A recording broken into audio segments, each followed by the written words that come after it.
Hello, welcome to Just Wargamer. I'm your host, Rob. This is the Idoneth Deepkin Battletome review for 2025. A quick TLDR, I'm actually recording this after I've made my review. If you are new, if you are a returning Idoneth Deepkin player and you just want to, hey Rob, what's up? What's going on? If you're already a Deepkin player, they made it so that your turtles and your sharks and your eels are kind of better because they've got the new character that's going to buff them. Your new incarnate's okay, but maybe not super strong, but it is better than the other incarnates, so it's probably worth picking up. Definitely the 2-foot characters are okay, but one of them is much better because it gives you a 3d6 charge, which is a quintessential part of how your army works. Splitting the tides up, you still get strike first, but only for your turn now, not for both turns, which is a little bit disappointing. And the other version gives you crit mortals, but do you really care about crit mortals when really you're still going to be running Achillian Thraw, Achillian Beastmasters as a battle formation? Also, Thraws aren't any better, and also both armies of renown, I think, are a little bit garbo. That's my review, or my TLDR, before you look at the rest of it, but I do hope you watch the rest of the video. So the first thing to look at in your Idoneth Deepkin rules are your battle traits. If you're new to Age of Sigmar, battle traits are the special rules your army individually has. And thematically, for Idoneth Deepkin, they have 2 sea/water abilities. Previously, they used to have only the 1, and now they have 2. There is a slight kind of thing to think about when you're looking at how they work and which ones you're using in each of your turns. So what happens is there is a Tides of the Sea and there is a Tides of the Storm. If I decide to use a Tides of the Sea in Battle Round 1, then what happens is I'm going to be able to then in Battle Round 2, Battle Round 2, I'm going to be able to use the second stage, and then in Battle Round 3, the third stage. If, however, in Battle Round 1, I've used the first stage of Tides of the Sea, I can then decide to move on to stage 2 or use the first stage of Tides of the Storm. However, I'm never going to be able to go back to the first stage of the other line because it stops me from doing so. So kind of you got to work through your list and decide what you want to take. Pretty interesting. You know, you've got to really dip your toes all the way in on this. Anyway, so the first one, the first line, Tides of the Sea, will be very familiar to Deepkin players, or if you're new to playing Idoneth Deepkin, it's very, very common. The effect in the first battle round will be, for the rest of the battle round, you subtract 1 from hit rolls for attacks that target friendly Idoneth Deepkin units that did not use any charge abilities this turn. -1 to hit is actually pretty impactful, especially if we find other minuses to hit in this army, or minuses to wound, or pluses to save, to build up our defensiveness in the first turn, especially if it ends up being a full send summer. We want to be defensive, so that's not a bad start. Not having used any charge abilities is definitely in response to stuff that we've seen in previous editions, where people would put a lot of units into the enemy army early and be -1 to hit, so it'd be much more difficult to clear them. So that is Concealing Tide. The next step is Swift Tide. For the rest of the battle round, friendly Idoneth Deepkin units can use run abilities and still shoot and or charge abilities later in the turn. This is multiple units, which is a great ability, and run and charge, which is also really solid as well. It makes the army very fast, able to move on to different objectives your opponent wasn't expecting. Most of your army flies, so you're going to be able to get into spots your opponent doesn't want you to get to, or you're going to be able to do battle tactics, so it's good. And then lastly, you have Sea's Embrace, which is friendly Idoneth Deepkin units have strike first for the rest of the turn. Now, this used to be the entire battle round, so is directly a straight nerf to the Deepkin roster. Don't forget, Deepkin were the most successful army of the first GHB for Age of Sigmar 4. So they're a very solid army. We'll have to see what else has changed inside this book. So not having an entire battle round with strike first is worse. Let's just be very clear about that. It is worse, but it is still a strong ability. In your turn, strike first. Not bad at all. Okay, so then you would be jumping on to the Tides of the Storm if you wanted to, or you would start at Tides of the Storm.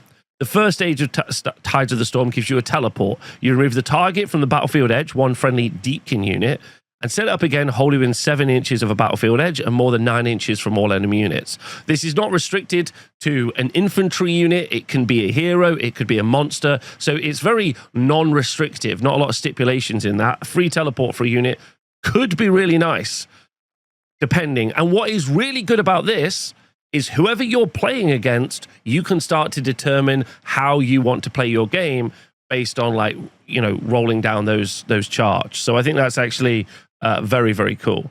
The second stage of this is the Inexorable Tide. You subtract 1 from the Rend characteristic of weapons used for attacks that target friendly Idoneth Deepkin units for the rest of the battle round. Now, that does last for the entire battle round, which is great. -1 Rend doesn't maybe sound very good, but if we do end up with some high armor save units in this roster, then what we're going to be able to do is stack things like all-out defense, maybe stack any buffs that we get to increase our defensiveness, to make it so that it's much harder for our opponent to kill us, which is good because normally Deepkin run as a very elite style army. It's important to remember that the Rend is also going to be affected range weapons. Subtract 1 from Rend characteristic of weapons. So weapons. So it's also going to be Rend. So great. That's really positive. And lastly, you get Storm's Wrath. For any Idoneth Deepkin units, melee weapons have crit mortals for the rest of the turn. So again, it's only the turn. But what's really nice is if you go up against a high armor save army, like let's say Stormcast, being able to get crit mortals on your dudes, pretty good. Obviously, it would be really nice if this was on your mounts, on your companion weapons, but maybe then it would be OTT. But this gives you an opportunity to say, listen, I really need those crit mortals in turn 3 later in the game. That's what I need to aim for. So you start down this path straight away. Because the other buffs that you get, like -1 to hit is great, but not if your opponent doesn't end up charging you in the first turn. And with the tempo that we see in the new Age of Sigmar, where you don't need to be doing stuff in the first turn because you don't have to necessarily do your battle tactics straight away, means that that is not as strong ability, or your opponent isn't necessarily going to be hitting you as much. But you have a bunch of options here, but you are pretty much locked in. You will be able to probably, on rereading this, you will be able to do Tides of the Sea in one battle round, Unpredictable Tide in another battle round, Concealing Tide in another battle round, if you want to keep jumping between these two, which is kind of interesting as well. I think obviously the buffs that you get on the third turn are a big deal, so depending on what you're aiming for. What's nice is maybe throwing your opponent off. You maybe choose Concealing Tide on the first turn, then they go, oh, they're going to go for strike first on turn 3, and then you jump over to Unpredictable Tide, and they go, oh no, crit mortals in round 4. Will the game be basically decided by by turn 4? I don't know. Also, this does mean you can put off having strike first until turn 4 if you went the other way as well, which also might be a bit spicy, so you can play a bit of mind games with your opponent. Let's go and look at what else you can get in this army. Now, the next piece of battle trait or special rule that you have for your army is the Gloom Tide Shipwreck, because obviously you get this for free, or maybe not in the future. Maybe Games Workshop will charge you 20 points for doing it. So you can either deploy it as one piece, in which case it'll have 14 health with a 4-up save, or you can deploy it as 2 individual pieces, in which case each piece has 7 health and a 4-up save. Now, you may genuinely want to have its 2 individual pieces because of the passive Guardians of the Deep. You add 1 to save rolls for friendly Idoneth Deepkin infantry and cavalry units while they're wholly within 6 inches of this terrain feature. Wholly within 6 inches is not too bad. It really is not, I don't think. +1 to save is also really good because you can stack this with all-out defense. So now you're going to be doing +2 to your save, which you only ever get +1, but it means you're going to ignore 1 step of Rend. -1 to hit if you're in the right tide, or -1 to Rend if you're in the other step of a tide, means that you're going to be very defensive around the shipwrecks if you want to be. And then there's also a special rule called Phantasmal Ruin, which effectively says that you cannot end or move across a piece of terrain, or this terrain, sorry. And if you do, the enemy does do that, then they roll a bad D3. So roll a D3 on a 2-up, take that many mortal wounds. So it's either 2 or 3 mortals.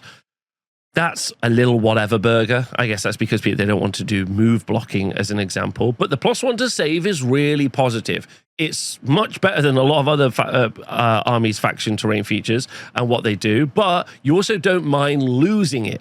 So if your opponent does like shoot it or like, charge it and kill it, you're like, oh no, my -1 to save. Sorry, my +1 to save is gone. Okay. I guess if you're in a position where you're losing your terrain pieces, that means they've not got units to attack. So whatever. But I would say that's personally really good. Great against shooting as well. That's nice. So I would say that this is very good, and I'm happy with this. Next up, when you're writing your army list, you get to choose 1 of 4 different battle formations. There are also some Scourge Garan battle formations. If you want to go and check those out, or maybe there was, maybe there wasn't, whichever, go check out my Scourge Garan review, which is also on the same channel. That will give you all the additional content you need. I'm not going to cover that today so as to not muddy the waters.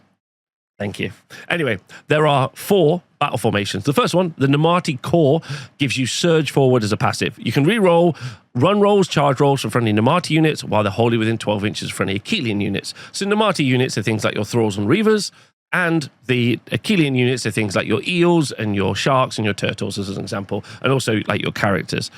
So reroll runs and charges is good because we know on turn 2 we could potentially get run and charge. So this is going to make these all much more reliable. And we know later on we now have a 3d6 charge also in this book as well. So definitely our infantry units are not as fast as the rest of our army, but it does require us to have 2 different keywords to make this work.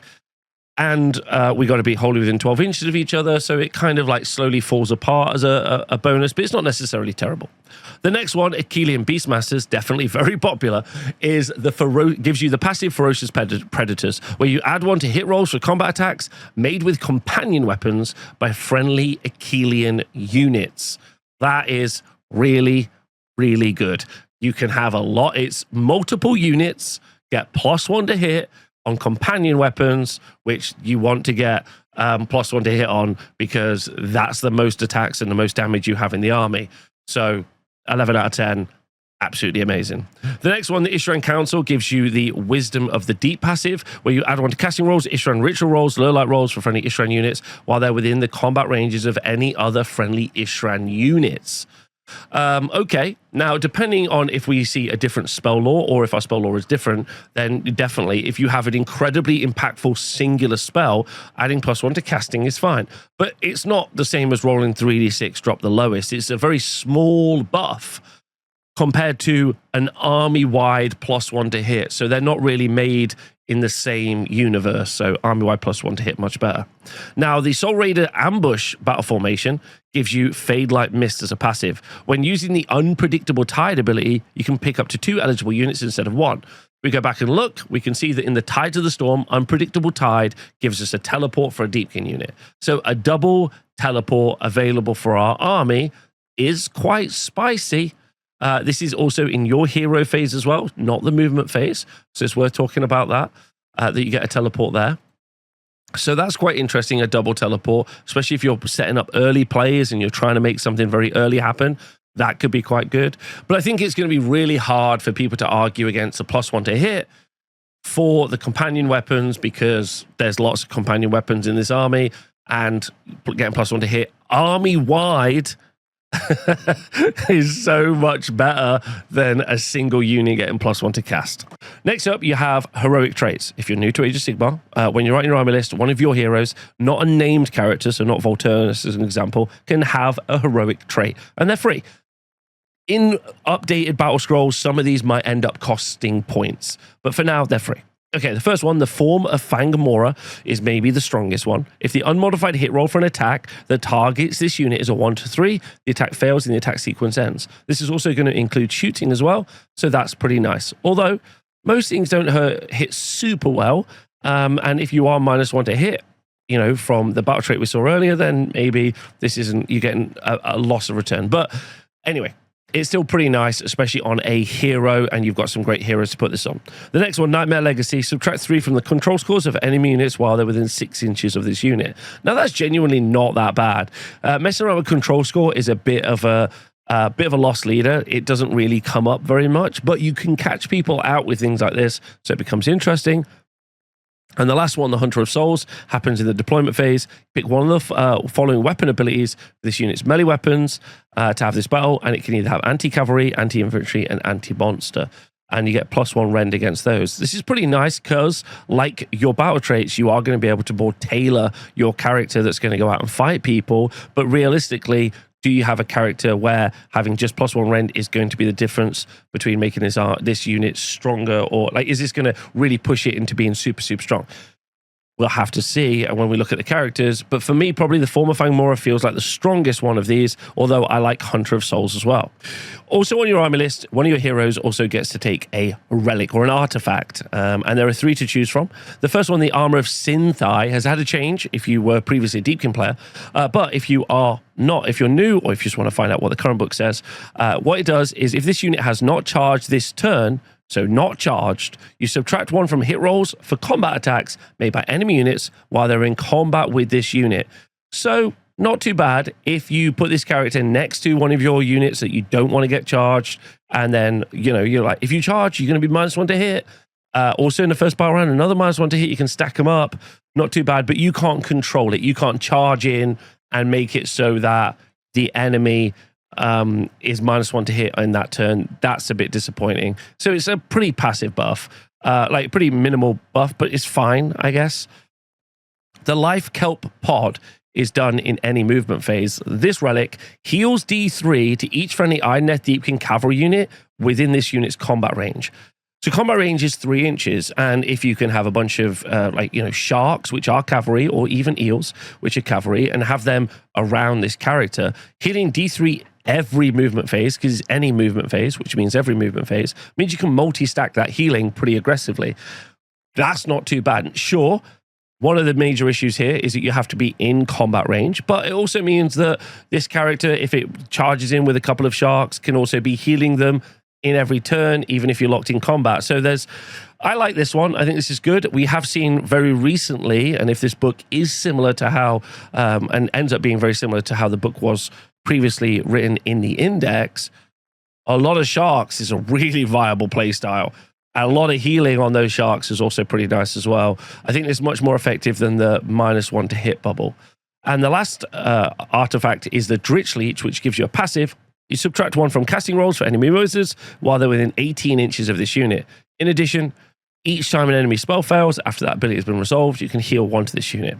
You don't generally tend to get a lot of casting in Age of Sigmar, and some of the spells can be quite impactful, but most people don't generally tend to build into highly impactful spells.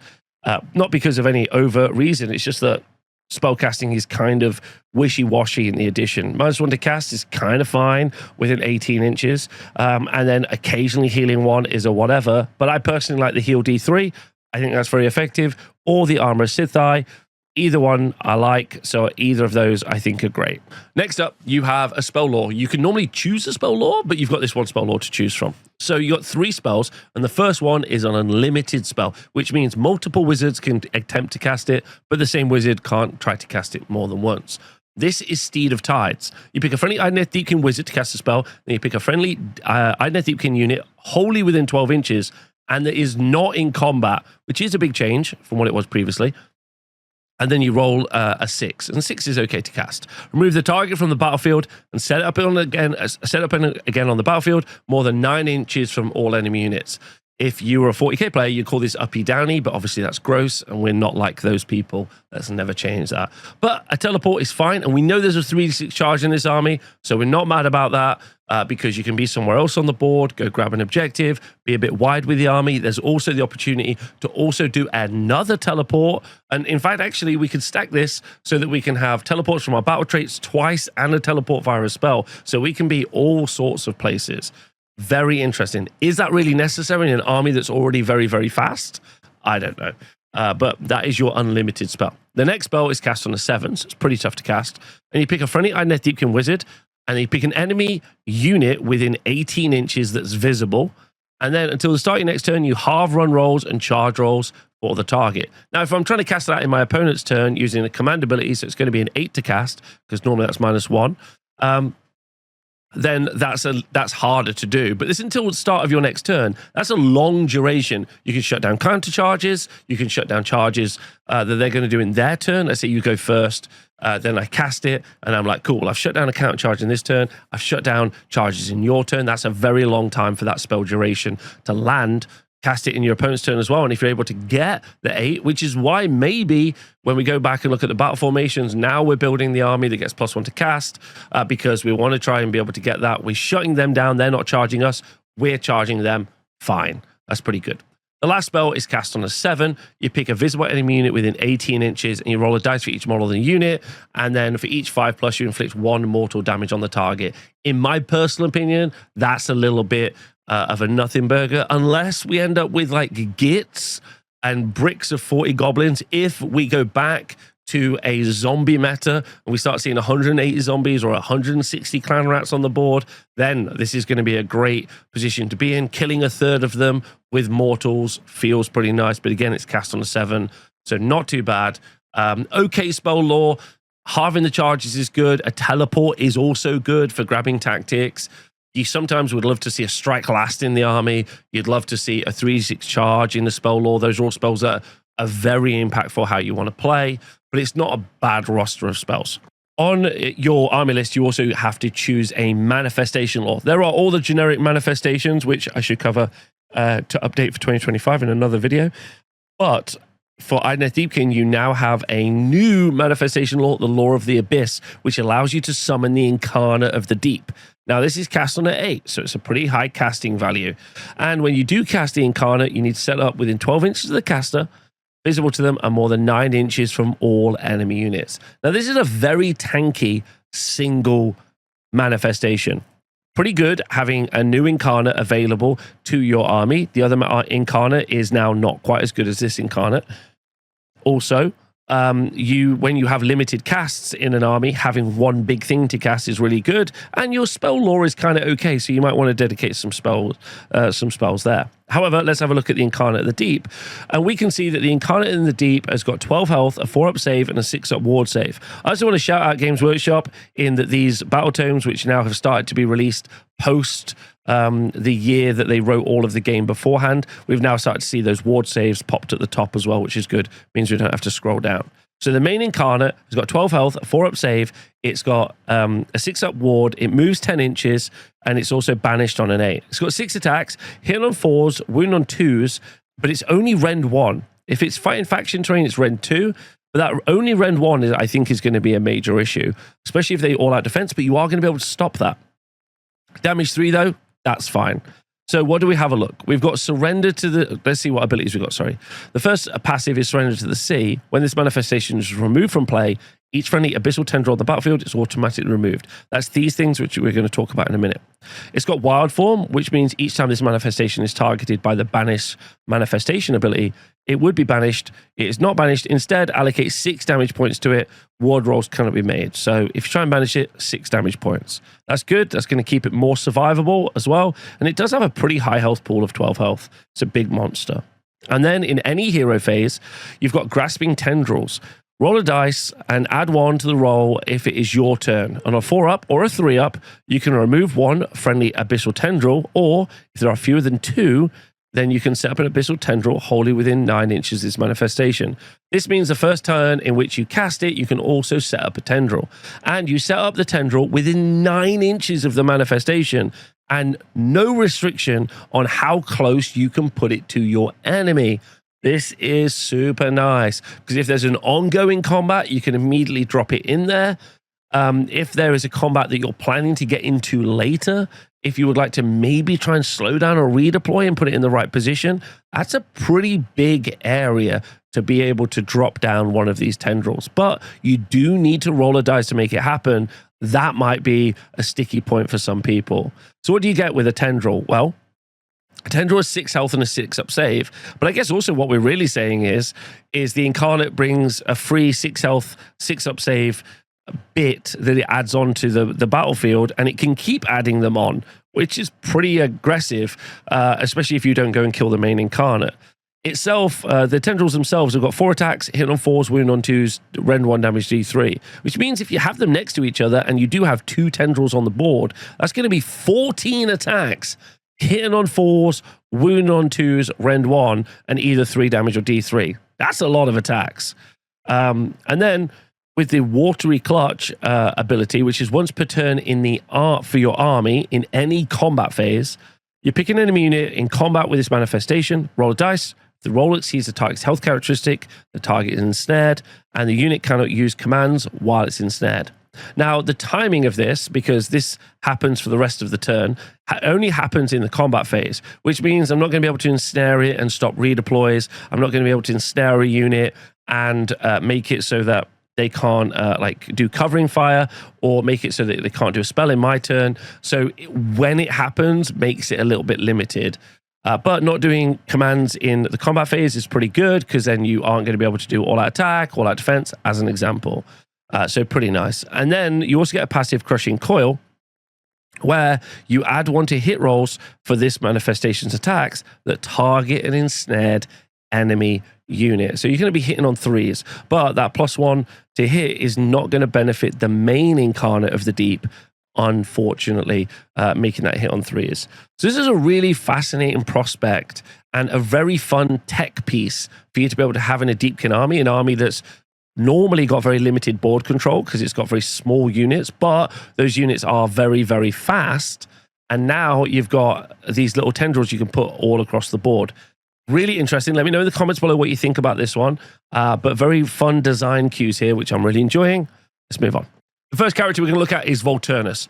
Volterus has got 8 health, a 3-up save, moves 12 inches, and control value of 2. It's a War Master. You can see that in the keywords down here, which means you can only have one.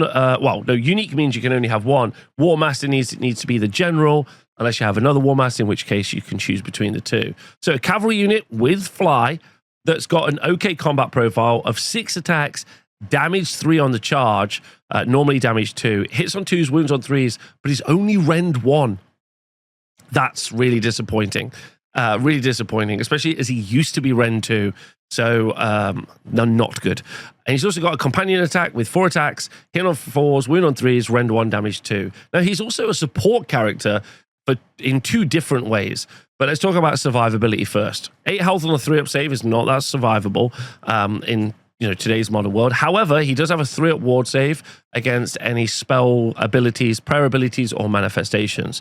You probably just would want a flat ward save on Volterus because he's a frontline melee character, although he also does provide support in the form of 2 abilities. The first one, the first among Achilians, is a passive where you add 1 to hit rolls for friendly combat attacks made by Achilian units where they're wholly within 12 inches of this unit. What's crazy about that is you get +1 to hit for the units and then +1 to hit for the companions if you go for the right battle formation. So that's a lot of +1 to hit your opponent can't really mess around with before you spend any combat points on all-out attack. The other support ability that he has is the Supreme Lord of the Tides, which is once per battle in any combat phase. Ability just behind my head. Pick up to 3 other friendly Idoneth Deepkin units. Notice that that's not keyword lock, so it could be thralls, it could be sharks, it could be turtles, right? Units holding within 12 inches units to be the targets, and you add 1 to the attacks characteristic of the target's melee weapons for the rest of the turn. Now, this is not +1 to the companion weapons. This is just to the attacks characteristic of the melee weapons of the riders. Or this might be really good on a unit of thralls, for example. All 3 units of thralls, +1 attack on all those, is a lot of potential attacks. However, this is once per battle. You've got to get in exactly the right position. Holding within 12 inches isn't a problem because it's so fast. Move 12 inches. I think they used to be move 14, but move 12 is still good. Overall, Volterus feels like a support piece for an army, but not a frontline combat character. But he's kind of written like a frontline combat character, which makes this a little bit odd. So yeah, okay. Our next hero is the Island of Mathlan. I always get this wrong, aspect of the sea. This is a frontline combat character that makes Volty look terrible while also playing a support role in the army. It is a hero monster with fly, and it has a 5-up ward save. But you can take multiples of these. They are not unique, and they're not War Masters either. So what do we get for this frontline combat character in a support role? Well, we get 12 health on a 3-up armor save with a 5-up ward save. That is very distinguished on the front line. It's got control value of 5 and it moves 10 inches. It's got 7 attacks in close combat. It hits on 3s, wounds on 2s, is rend 2, and is damage 2. And if you've charged, you're going to get damage 3. 7 attacks, damage 3 is pretty nice. If you do take the trait that we looked at earlier, you could potentially be adding +1 rend as well, by picking one of the different things from the trait. So like maybe, I think it was Cav or whatever it might be. So you could be up to rend 3. 7 attacks, damage 3, rend 3. Very consistent. Hitting on 3s, all out attack, you make it hitting on 2s. It's also Achilian as well. So no, it's not Achilian actually. So it's not Achilian, so it can't benefit from that. Okay, so to add to its mobility, he's also got the passive crashing upon the foe. This unit can use charge abilities, even if you use the retreat ability in the same turn. In addition, no mortal damage is inflicted on this unit by retreat abilities. So retreat and charge, very good. We love that. That's very effective. Means it can be anywhere, which we hate playing against. Also, he's got a rampage pulled into the depths, which once per turn in any charge phase, you pick an enemy hero in combat and roll a dice. On a 3+, the target has strike last. Now, obviously, risky click. You charge in against a big monster that you might be fighting. Archaon's not very common at the moment, but let's just pick Archaon. You know, 3+, you strike last. That's cool. I've multi-charged in with a bunch of units. I'm going to hit that hero first. That's good. In the right situation, in the right matchups, we love that. That's very positive. The last passive is called Drench with Hate, where you add 1 to wound rolls for combat attacks made by friendly Deepkin units while they're wholly within 12 inches of this unit. So now we have got +1 to hit. Now we've got +1 to wound available in this army. We need a lot of characters to make this happen.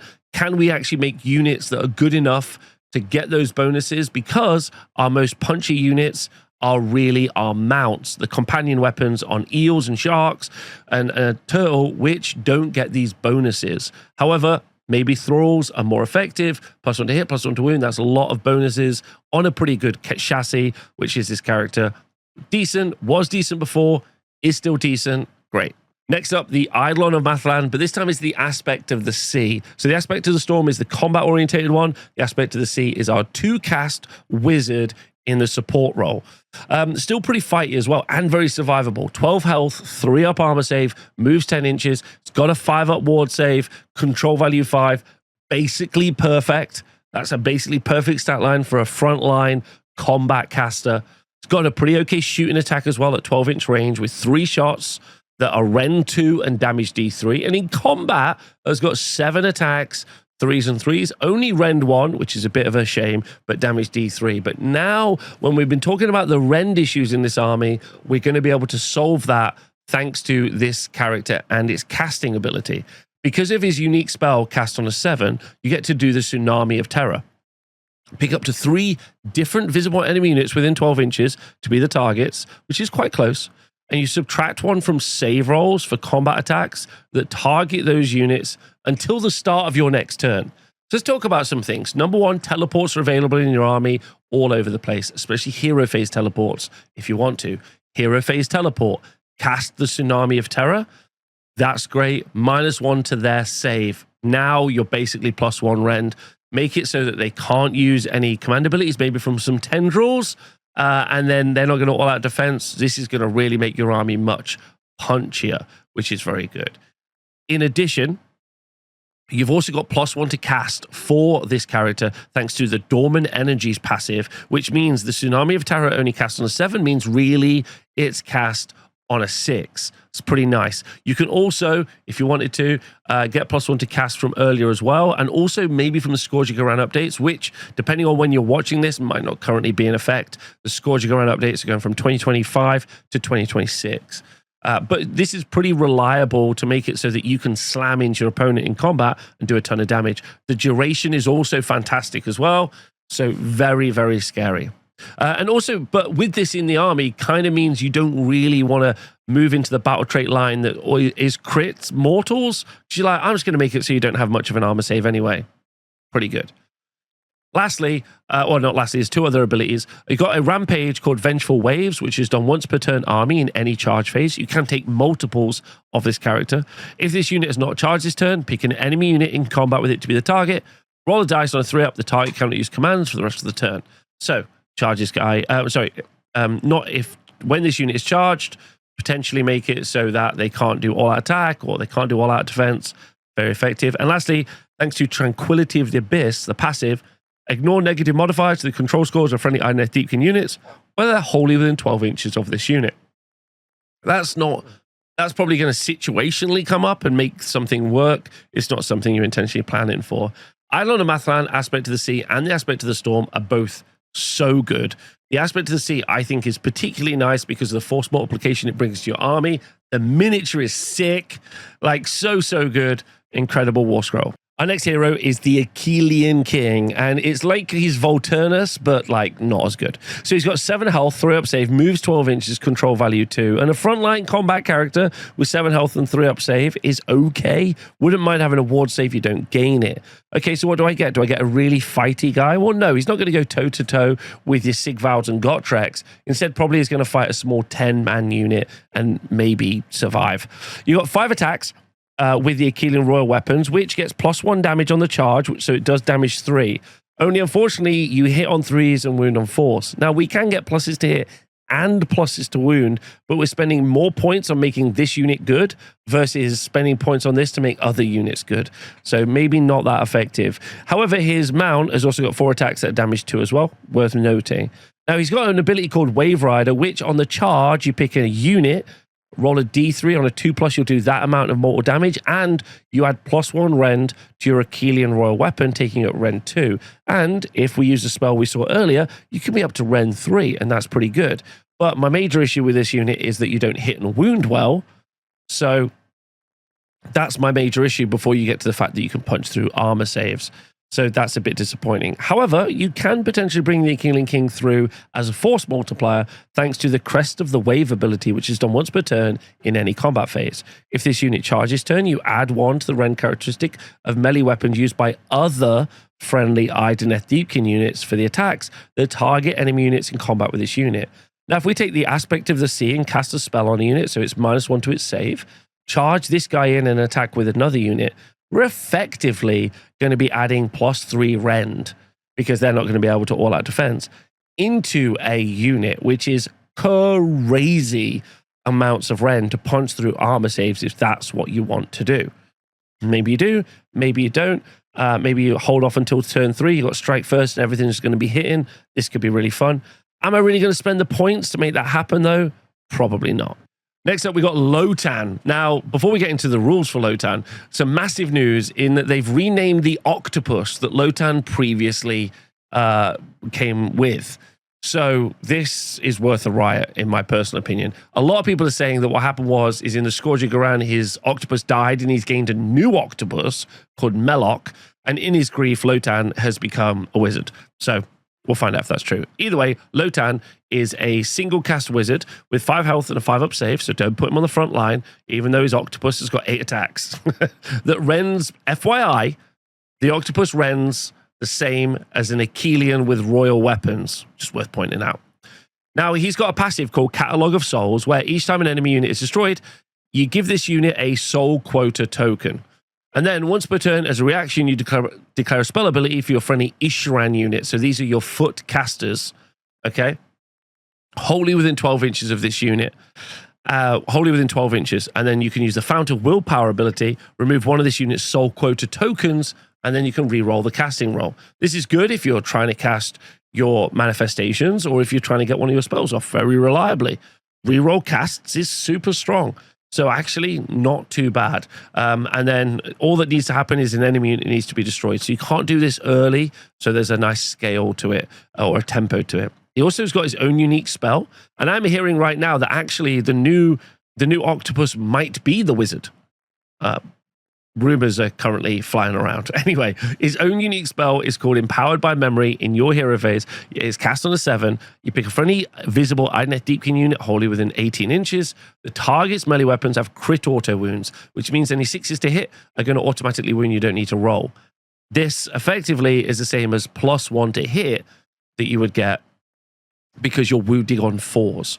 So the math on this is okay, and this is really not a terrible buff. If Lotan ends up being cheap enough, because a wizard should cost about 100 points, a re-rolling spellcasting wizard that sometimes can give you crit auto wound is really not that bad. And especially in a meta in Age of Sigmar 4, where maybe you want to be more drops in your opponent, so you can re-roll, because you have more regiments, you can re-roll to see who gets a prior roll, might be pretty impactful. We'll have to see. Let me know what you think about Lotan. Next up, we have one of our new heroes, Maila, the Oracle of the Abyss. Is a support character, and it's also a support wizard. Not necessarily survivable on the front line, with 6 health, a 5-up save, and a 6-up ward save. Moves 10 inches, which is nice. And important to point out, has got an okay shooting attack at 18-inch range. 3 attacks, 2s and 4s, a bit dodgy. Rend 1 damage D3, but it's a nice bit of poke you can do at 18 inches. Let's not look at its combat profile because it's very unsurvivable, so don't put it in combat. Now, as a wizard, also comes with its own unique spell, cast on a 7, called Crushing Pressure. Pick a visible enemy unit within 18 inches of this unit to be the target and make a casting roll of 2d6. Roll a number of dice equal to the target's health characteristic to a maximum of 10. And for each 4+, you inflict 1 mortal damage on the target. So a maximum of 10, I guess, is to keep the game kind of semi-okay. Obviously, I would like this to not be there, so you can just auto do half the amount of mortal damage to a Gargant in one spell. That would be my dream. However, it's still pretty good. You know, any monsters that are generally flying around in the game, Magma Droths, being able to do up to 5 mortal damage to them in a spell phase is great. Don't hate that at all. But really, the reason that this character is probably close to an auto take, depending on how many points it costs, is because of the any combat phase, which means every combat phase ability, Siren Song of the Abyss. You pick up to 3 friendly Idoneth Deepkin units, wholly within 12 inches of this unit to be the target. The rest of the turn, you add 1 to the attack's characteristic of the target's companion weapons. So, obviously, your eels and sharks or turtles getting +1 to hit, +1 attack is really solid. And also because of the battle formation, Achilian Beastmasters earlier, where companion weapons get +1 to hit, you're now able to stack some very potent stuff. +1 to hit, +1 to the number of attacks. Really, really nice. You're going to be able to make that happen. Very cool. Great model. I think people will be picking this up. Very, very fun. Also take a character that's like Healing Sharks D3. We've got a list. Our next hero is the Icon of the Storm, new character. So got 6 health, a 4-up save, and his move 7. And all it is a frontline combat character. So you're going to obviously in your list be writing a unit, like you're going to be picking units and paying points for combat units. So does an Icon of the Storm equal the same amount of points that you would pay for a unit of eels, or are eels just much better for the points value? That's a cost benefit analysis because it doesn't do much else apart from a debuff. And in that, it's only got 6 health and a 4-up save. So, like, not a lot of survivability there. In combat, it's got 7 attacks, hitting on 3s, wounding on 4s, and only rend 1, damage 2. Now, we know there are ways to get plus to hit, to wound, and also rend, but we need to bring other characters to make that happen. Thanks to Whirlpool's Fury, as a passive, enemy units cannot use retreat abilities while they're in combat with this unit. Now, that is the only thing it brings to the army outside of pure combat power. For any units that use a retreat ability while they're wholly within 12 inches, unit can still shoot and or charge later in the turn, but you do gain that from your battle traits in the right turn if that's what you want to do. Not being able to retreat is kind of okay, but with 6 health and a 4-up save, I don't know who you're going to be able to keep from retreating. We'll have to see. And then he's got a once per battle ability in any combat phase called Storm of Blades, where this unit can use 2 fight abilities for this phase. After the first is used, it's strike last. So I guess, you know, a number of attacks that are damage 2. Is that going to be enough? If this guy is super cheap, it's a quite fun assassin style piece with teleports available in the army, a 3d6 charge potentially if you want to bring another character to do it. But when it gets there, is it actually going to do enough damage for you? It'd be worth stacking all these bonuses on top of it. You let me know, but I personally don't think so. Our next character is the Icon of the Sea. This is an amazing unit to add into the Deepkin roster. 6 health and a 4-up save. It's got the same survivability issues as the Icon of the Storm. A combat character, kind of, I guess, with 5 attacks, damage 3 on the charge, but with low rend. That's fine. And it's also got run and charge as an ability with rapid approach. However, the reason you are going to take this character is because of the ability once per turn army in your charge phase, the Surging Sea. Pick this unit and up to 1 friendly unit within this unit's combat range to be the targets. For the rest of the turn, you add 1 to the number of dice rolled or making charge rolls for the target to a maximum of 3.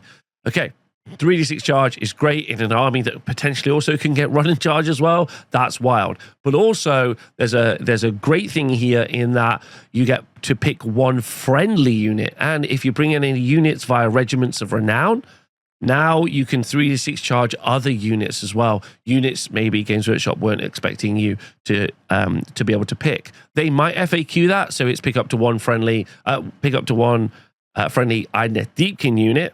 They might FAQ it, but for now, it's very, very fun. You can bring other units in and make them 3d6 charge. Bundo, Gotrek, whatever you might like. However, let's move away from that fact and let's just talk about you've now got a 3d6 charge in an army that likes to do a lot of fighting. That's really positive. With the fly keyword as well, you can potentially jump screens, hit units, have a great time. Very effective. Next up, we got the Ishran Soulscri, who's a level 1 wizard, and all the support and utility a wizard brings. Not a combat character, and also not that survivable, with only 5 health and a 5-up save. However, the reason you're going to bring this character because of your ability to use deep strikes to get closer to the enemy. You can use the ability Finder of Ways as a reaction to you declaring Unpredictable Tide ability or the Steed of Tides ability, so your ability to teleport around the board or do a spell to teleport around the board. And instead of setting up the targets as described in the ability, you set them up on the battlefield wholly within 12 inches of this unit, more than 7 inches away from the enemy. So now we can pick up a big unit of thralls and we can override their weakness in their in their movement as an example, and we can just teleport them right next to this unit 7 inches away. And now we can 3d6 charge as well if we want to.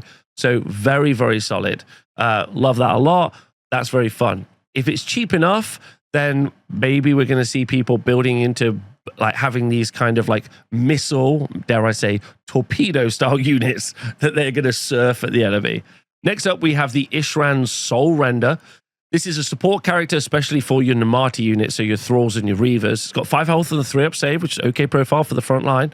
It's okay in combat, 4 attacks damage too, but not really why it's there. However, in any combat phase, which means every combat phase, you can pick an enemy hero in combat with this unit to be the target, roll 2d6. If the roll exceeds the target's health characteristic, it's automatically destroyed. Now, sure, there are some big monsters and heroes you can't kill, but there are a bunch of other heroes you definitely can kill, and this is a fun little gimmicky trick to try out. That could be really cool. The reason you would take this character is because you've decided to take a lot of Namati units. At the end of every turn, you can pick 3 different friendly Namati units, wholly within 12 inches of this unit to be the targets. You cannot pick the same unit to be the target this ability more than once per turn. And then you can make a low light roll of D3 for each target. On a 2+, you can return a number of slain models. So you can either put 2 or 3 models back to each Namati unit if you roll well at the end of each turn. Now, this is interesting because if you compare this to the trait that we looked at earlier, where you could potentially heal D3 to each unit around your hero, that actually potentially can scale even better than this as an ability. So this is a character that you are going to take if you're wanting to run a lot of Namatis. I don't know if this is going to be enough Namatis returned, or if you can make them defensive enough that returning them is going to be a real issue. We'll have to see. That's the Soulrender. Last hero we've got is the Achilon Thrallmaster. 5 health, 5-up save. Not necessarily a frontline combat character. 6 attacks that wound on 4s and a damage 2.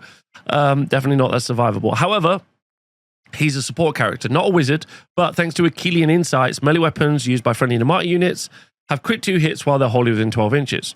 A lot of attacks, crit 2 hits, a lot of damage potentially. And you can also fight simultaneously as a unit of Namati Thralls. However, this is a bad fight at the same time ability because you're not going to get +1 to hit or +1 attack or any of those other things. Fighting simultaneously is only really good if you get those fight simultaneous bonuses. So, and there's also, for Deepkin fans who already know, has lost a -1 to wound aura, which is a bit disappointing. I don't really know why I would take this because so far in reading the book, nothing's making me want to take Namati units. Instead, it wants me to take companion weapons that heal a lot and also get pluses to hit and plus attacks. So the first unit we're going to look at that's not a hero is the Levidon, the Big Turtle, and it is solid as hell. 16 health, 3-up save, 5-up ward save. It's a monster with a control value of 5 and can move 10 inches. Incredible frontline profile. It has 4 shots at 18 inches thanks to the Razor Shell harpoon launchers, which are 3s and 2s, only run 1, but damage 3. It's a great profile, and it's nice to see that in this roster. Now, in combat, the Levidon Scythe Fins and Crushing Jaws is 7 attacks hitting on 4s, wounded on 2s, Ren 2, damage 3. However, it's got crit mortals. It's a companion weapon, which means we can have +1 attack and in Achillian Beastmaster's battle formation, +1 to hit. So really, we could talk about 8 attacks, 3s and 2s, Ren 2, damage 3. Some output in this army is great to see. And then there's some harpoon attacks. It's also a support piece in the Void Drum passive, where friendly Idoneth Deepkin units, any, have a 5-up ward save while they're wholly within 6 inches of this unit. So we can get +1 to save from our terrain piece. We can be -1 to hit in the first turn, thanks to the tides. And we can have a 5-up ward save That is an incredibly tough nut to crack on the first turn, or even fighting units near our faction terrain and a turtle are going to be very tough to shift. So this is very, very good. He's also got a rampage called Crushing Charge, which is done in any charge phase, but is only once per turn army, which means if you have multiple, you can only do it once. If this unit charged this phase, pick an enemy infantry unit within an inch, roll a dice and add 1 to the roll if the target unit has more than 10 models. On a 3+, inflict an amount of mortal damage on the target equal to the roll. So potentially up to 6 mortal damage on the charge. That's great. And lastly, he's got a battle damage profile. The turtle is effective in both output, survivability, and also as a force multiplier for your army. It's good. It will be expensive points-wise, but it's absolutely a rock in the middle of a very solid army. Great, good, you love to see it. Could you take more? Yeah, you could take more. The Achillian Beastmaster's passive affects multiple turtles at the same time, which is much better than all-out defense. So you can have like 2 turtles with 14 or +1 attack, potentially, so you can have 16 attacks doing damage 3. That's wild. Very cool to see. Next up, we have the Namati Reavers. So this is an infantry unit, starts out as a unit of 10, can be reinforced up to a unit of 20. They're a shooting unit, so they've only got a 5-up save and only 1 health each, but they do move 7 inches, and they can shoot and run and shoot at the same time, and also retreat and shoot at the same time as well. Although if anything does hit them, I assume they just immediately die. Although actually that's kind of not true. A unit of 20 Reavers near a faction terrain and a turtle is going to be 20 health on a 4-up, 5-up. That's actually pretty tough. And also, a unit of 20 is going to be doing 40 shots with crit auto wound. Well, 41 shots if there's a champ. In fact, actually, I don't think they have a champ, weirdly. Oh, they do. 41 shots. Hit on 3s, wound on 4s, which is sad, but they do have crit auto wound. Rend 1, damage 1. So if they're cheap enough, you can potentially, thanks to the support of your terrain piece and the turtle, have a lot of bodies that are tough to chew through and are probably very cheap because their survivability comes in cheap as well. Now, and also they give you some ranged pressure. Running and charging means that they can move up to 13 inches and shoot 12. So that's 25 inches of effective range. That's pretty decent. The Namati Thralls are also frontline combat, are a frontline combat unit, a unit of 10, reinforceable up to unit of 20. They've got 1 health with a 5-up save. But same thing applies. Near a terrain feature and a turtle, then they're going to have a 4-up, 5-up, not necessarily super strong. Now, they've got 2 attacks each, hit on 3s, wound on 4s, rend 1, damage 1. They have anti-infantry +1 rend and anti-monster +1 rend. And also, we know we've got ways to also reduce down our enemies' save or add rend to our units as well. So these guys, a unit of 20 of these could be stacking 41 attacks at rend 3, doing damage 1. That's a lot of attacks, probably from some very cheap bodies who we could teleport 7 inches away and give a 3d6 charge to. Now, yeah, we've got to spend a lot of points in other places to make that happen, but that could be something that works. Okay. Sweeping Blows is the passive that you get for this unit, where if any damage points inflicted by attacks made as part of the fight ability are allocated to any enemy units, subtract 1 from the wound rolls for attacks made by those enemy units for the rest of the turn. So they can also debuff the enemy unit as well, making them -1 to wound, which is okay. I would have liked to have seen maybe 3 attacks on this unit. If you compare them to something like Witch Elves, which are very fragile but do a lot of damage, then you could definitely see why maybe you would have more attacks. Also, I wouldn't have minded if they had just a base 4-up save. Maybe then with the terrain feature and the turtle buff, they would have been too survivable. But we have units in the game that have a much higher health pool with a good 3-up armor save and an inbuilt 5-up ward save that don't require other points to be spent for that to not be unrealistic. So I think these are a little bit disappointing. Quickly, I forgot to cover one of the characters. The Ishran Tidecaster has got 5 health, a 5-up save, and is a level 1 wizard. So you bring the support that any wizard would bring. Apart from that, it's got its own unique ability, which is once per turn in your army, in your hero phase, you can use Master of the Aether Sea. On a 3+, pick one of the following effects. You make an Ishran ritual of a d6, you roll a d6, so it's kind of like a prayer, but for some reason they just haven't made it a priest. On a 3+, you pick one of the following effects. Creeping Mist Friendly Idoneth Deepkin units cannot be targeted by shooting attacks unless the attacking model is within 12 inches of them. This is pretty good because most of your units fly, and thanks to the new obscuring rule, flying units are not exempt from being shot. So this is a nice way of stacking that up so that you can also be like everyone else, but maybe we're going to see a reduced amount of shooting, so this is going to not be that impactful anyway. Although we do have a lot of cannons happening in Cities of Sigmar, so actually maybe pretty good. Surging Stream, add 1 to run rolls and charge rolls for friendly Idoneth Deepkin units as well. 3d6 charge +1, pretty nice. Deep Strike and +1 to charge as well, also really nice. Generally +1 to charge to everyone, pretty nice. And then Spiteful Riptide, each time an enemy unit uses retreat ability, if the effect of that ability has been resolved, inflict D3 mortal damage on that unit. Not that good an ability. I'm going to say that in the right situation, you maybe would bring a Tidecaster because you want either to be protected from shooting or you want +1 to charges. But you're also fighting for the 3d6 charge spot. You're also fighting for the plus attacks on your companion weapons as well. So actually, is this going to be enough of a bonus that you're going to be bringing it? Next up, we got the Achilon Alipex, or the Shark, as it's more affectionately known. 8 health, 4 up save, moves 12 inches, and it's rock solid as a unit, depending on points, obviously. But if they're the same points as they were taken a lot, and you're going to take some more of these. So if you want to live a dream of running a lot of sharks, now is the time. Okay, so it's got 2 shooting profiles, either the Razor Shell Harpoon or the Net Launcher. One is good against cav, one is good against monsters. They get +1 rend. Either way, it's 2 shots that hit on 3s, wound on 2s, and a rend 1, and a damage 3. Pretty nice, especially when you start taking a lot of them. It really starts to stack up in how many shots you're doing. At 18 inches, you move 12 inches. Each one's got 8 health and a 4 up save. So when you are able to heal D3, multiple sharks healing D3 every movement phase is kind of nutty.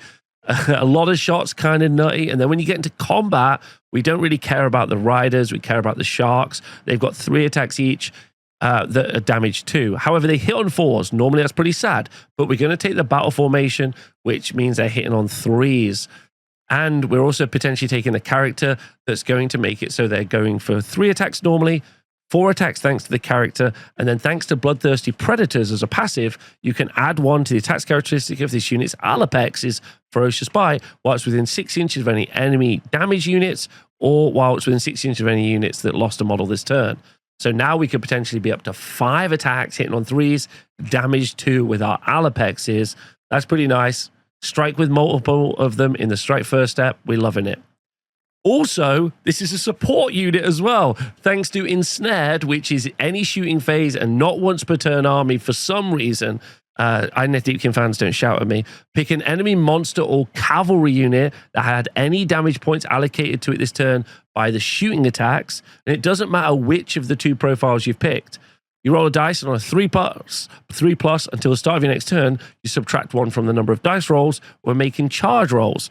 This is until the start of your next turn. You've also got a spell for halving charges if you want to. So now I'm shutting my enemy down all across the board. This is crazy. It's also worth pointing out that this Ensnared ability is not the same as the other Ensnared ability that we saw earlier in the book. Same word, different effect. They are force multipliers, or sorry, they're enemy force dividers. They're great in combat. They're great at doing damage, shooting, and they're also fast. You can heal them loads, and you can support them with battle formations. They're great. Our next unit are Achilian Morsar Guard. This is a cavalry unit that comes with either 3 models or reinforceable up to a unit of 6. 4 health each. Reinforceable, when it's reinforced as well, this means either 12 or 24 health on a 4-up save. We can get pluses to save as well. We can get ward saves. Very survivable. They're incredibly fast at move 14 with also run and charge, access to 3d6 charge as well. Let's go. Then you've got 2 attacks each for the riders, which are +1 damage on the charge, and they also anti-cavalry +1 rend. Other than that, they're only rend 1, but we can also reduce down the enemy saves, so we can make it so they're like pseudo rend 2, but still 6 attacks or 12 attacks from the riders on the charge is a bit measly when they're only wounded on 4s, but we can improve that. Now, the Fangmoria's Fangs and Lashing Tail is 3 attacks that are damage D3, hitting on 4s, but in Achillian Beastmasters, it's wound on 3s. Can you see why that's such a good battle formation? They're hitting on 3s. They're only Rend 1 as well, and they don't have anything like crit mortals on them. So they're not super punchy, but we are where we are. And they've also got Biovatic Blast, which is in any charge phase. If this unit charges phase, pick an enemy unit within 1 inch to be the target. Roll a number of dice equal to the number of models in this unit. Add 1 to each roll if there are more models in the target unit. In this unit, for each 3+, you inflict a mortal damage on the target. So you got some mortals via that as well. You can also get crit mortals in the new C track as well, if you want to, on the Volt Spears, which is, 12 attacks with crit mortals, damage 2, could be really nice. Control 1 does suck, for sure. It means they're not very great for holding an objective, but they are very, very fast. And obviously, everything striking first at the same time, you could potentially be hitting the right point of the board. Ultimately, this is a great unit that's lost some utility in not doing crit mortals with its mount anymore. But also the health characteristic is good for that trait we talked about earlier for healing. You can build small little packs or big punching packs to run around the board, but with no recursion. You got to be a little bit careful about how you use these units because they could die pretty easy. Next up, we have the Achillian Ishran Guard. Same thing. 3 models, reinforceable up to a unit of 6 models, 4 health, 4 up save, move 14 inches, pretty low control score. 3 attacks for the riders that are only damage 1 and wound on 4s, and then 3 attacks from the mount, obviously damage D3. Now, on a turn in which this charged, thanks to the Galv shields, this unit has a 5-up ward save. So this is pretty interesting and makes the unit quite cool because you can have a unit 6, 24 health with a 4-up save, 1-up defense if you want to, 3-up save, and a 5-up ward save to pin units in. And thanks to retreat and charge being available in this army as well at the right step, you can retreat away, charge in again, and just pin units in, maybe creating an alpha pin army that's stopping your opponent scoring objectives, trying to do battle tactics, but maybe that's quite an expensive use. And 24 health on a 5-up save is good. It's not amazing, though. There are definitely like much more heavier DPT armies that require a lot of damage to fight against in the game. And then you've also got the Biovoltic Barrier. Now, this will help with the survivability, where this is in any combat phase and is not once per turn army, so you can do it multiple times. Pick an enemy unit in combat with this unit to be the target. You roll a dice on a 3+, subtract 1 from the attack characteristic of the target's weapons for the rest of the turn. Cool. Very effective. It's a 3-up, so it is risky as well, but now you can reduce how many attacks you've got coming back, which is nice. We know we've got ways for shutting down also command abilities, so maybe we're shutting down how many attacks you get, the fact that you're not getting +1 to hit, that's really going to reduce their impact on us. Next up, we have 2 armies of renown. The first one, the first phalanx of the Iron Arc, uses Volterus, hiking in the deep, must be the general. You could use any Achilian units. So that is going to be our sharks, that's going to be our eels. Okay, you cannot include regiments of renown. You can also include, obviously, a turtle. So you get some new battle traits. So if you aren't sure how armies of renown work, these are different to your main army. It's basically like another army. So you use different battle traits, the ones I've already talked about. You have different traits and spells and everything else. So just be careful of that, right? You cannot include any regiments of renown. Battle traits. The friendly Volturnus has strike first. So you got strike first on Volturnus. It's okay. He's okay. Fine. You've also got once per turn army in your hero phase, you can gain D3 Acidraza points. Okay, watch out. You gain, that's once per turn army in your hero phase, you gain D3 of these points. Next up, you got the Shield of Ochusis. This is in your movement phase. You must spend 1 Adriza point. I'm just going to call it a point from now. Each time a friendly first phalanx unit uses this ability, pick a friendly unit in combat to use this ability. For the rest of the turn, the unit can use retreat ability and still use shoot and or charge. No mortal damage is inflicted on the unit by retreat abilities. So for 1 point, you can have your normal battle trait ability that's the same. Okay.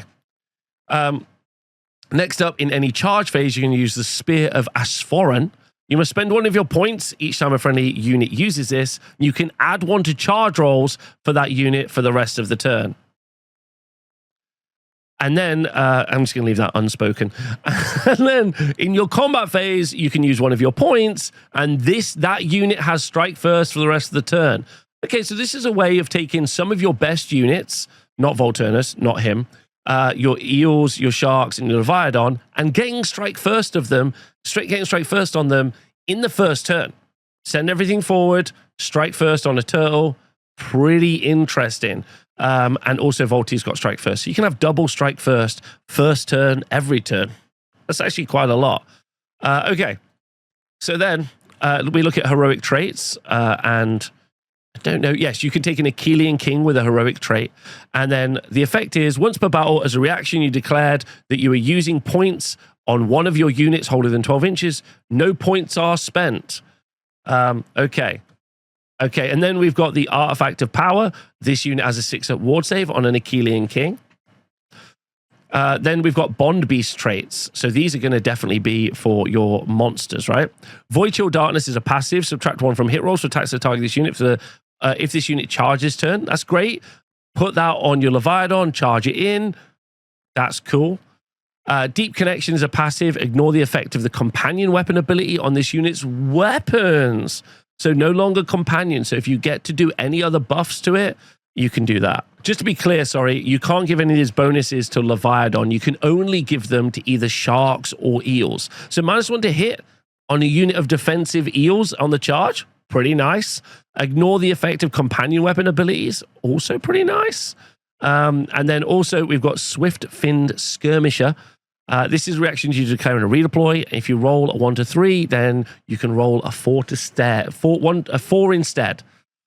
I gotta say, very underwhelmed with this. So I'm very underwhelmed with that one, unfortunately. But there's another Army of Renown. Hopefully that'll be great. Next up, we have the other Army of Renown, the Wardens of the Corellium. So this allows you to have an Island of Mathlan, the aspect of the sea, or the aspect of the storm. One of these units must be included. No more than one can be included. So you got to choose between one or the other.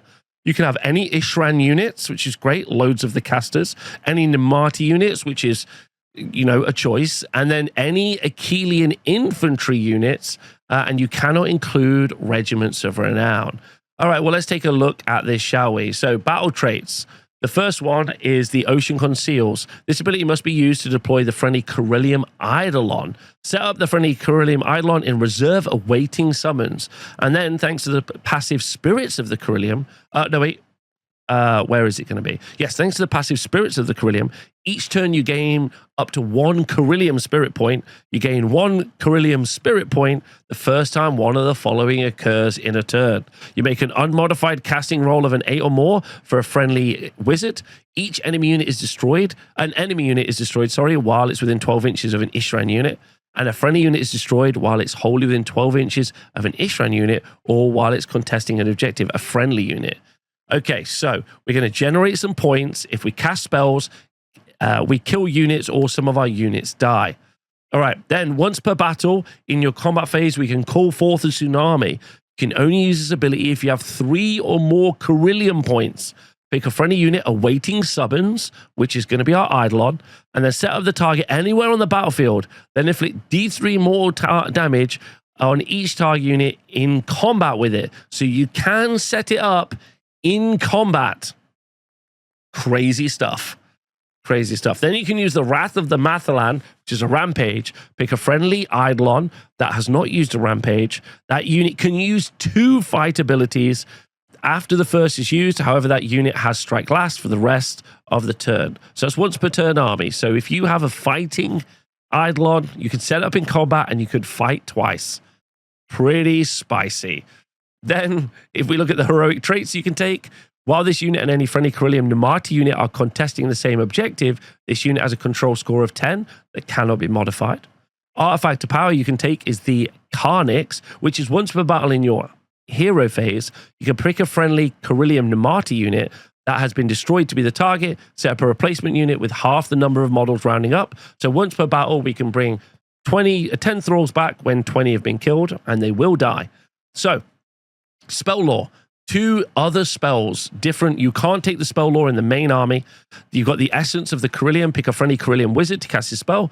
Pick a visible friendly Corellium unit wholly within 12. If the target is a Namati unit, it can return D6 slain models to it. Otherwise, heal D3. Now, obviously, this is going to work really well with our ability to also bring back D3 as well. And we can cast it also in our opponent's turn for quite a lot of D6 slain models being returned back to the army. That's a lot. And we've also got Slipstream, where we pick a wizard and then we pick another Carillion unit that is not in combat and within 12 inches. Each model in the target unit can move up to D6 inches. This is in the hero phase. That unit cannot pass through or end within the combat range of enemy unit.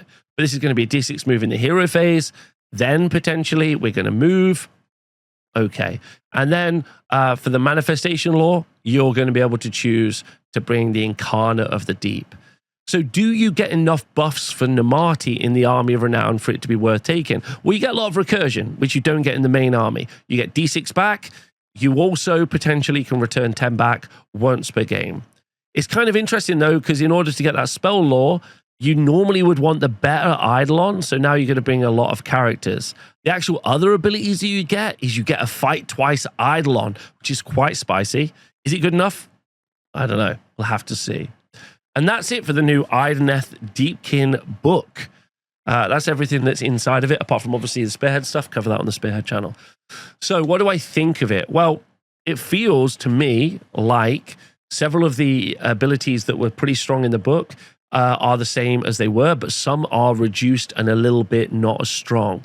It does also feel like, why would I take the Thralls? They're not anywhere near as competitive as any of the cavalry, you know, the sharks, the turtles, the eidolons.